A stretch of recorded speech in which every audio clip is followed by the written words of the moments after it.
My favorite thing about my dad is when he fixes my toys that I break.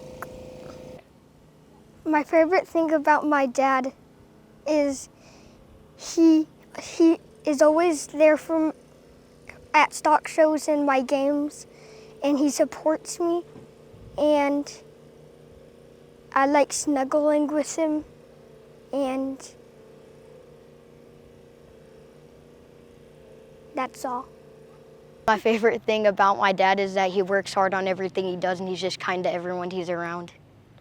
Favorite thing about my dad is that he lets us go do fun things with him, and he spends time with us, and he makes sure that we have most of the things that we want, not all, but. One of my favorite things about Ryan, though, is that he can fix anything. Like, he can rig things, he can weld things. I've always been really surprised at how things end up looking afterwards. It's not terrible, it's really cool.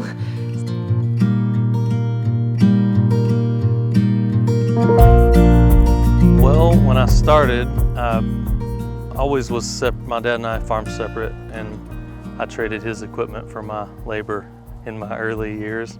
And then I don't know, as I kind of grew more, we helped each other more. And then over the last couple years before he passed away, we kind of just took his opinions on everything and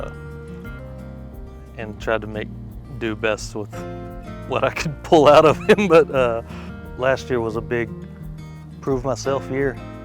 I went from 2,500 to 4,600 acres in a year, and then also, lost my mentor at the same time. Now it's kind of transitioned into, well, as I absolutely transitioned into, I've got to decide all these things on my own. If I've got to make myself wake up at 5 in the morning or 3 in the morning and go spray, or stay out till 2 or 3 on a stripper, that's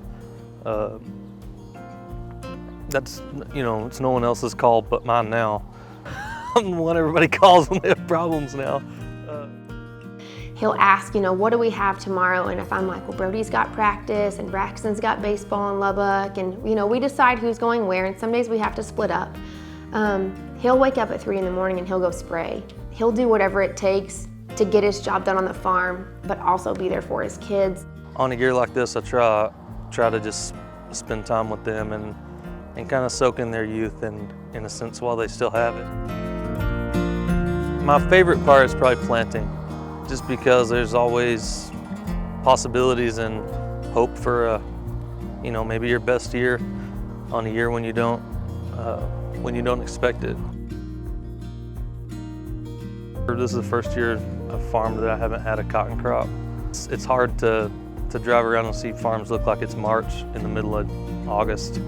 And I don't know, it's been hard finding things to keep everybody busy. I want to keep my guys, I want to keep their families fed.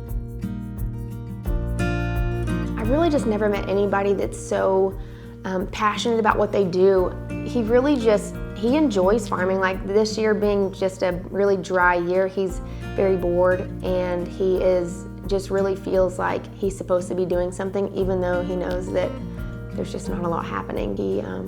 He doesn't quit. He doesn't live in fear. He doesn't fall to the question of, can I make it or can I not make it? He just, every day he gets up and he does what he needs to do to make it work.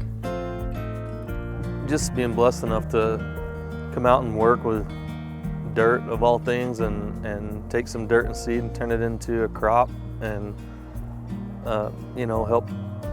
help just provide for our country's needs, I guess, or just being able to take that and turn it into a product that has equity, and maybe a t-shirt on somebody's back or a candy bar in their pocket, but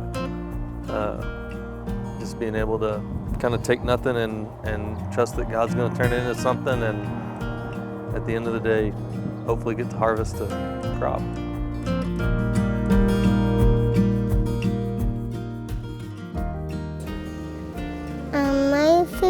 thing with my dad is when he lets me ride his tractors with me.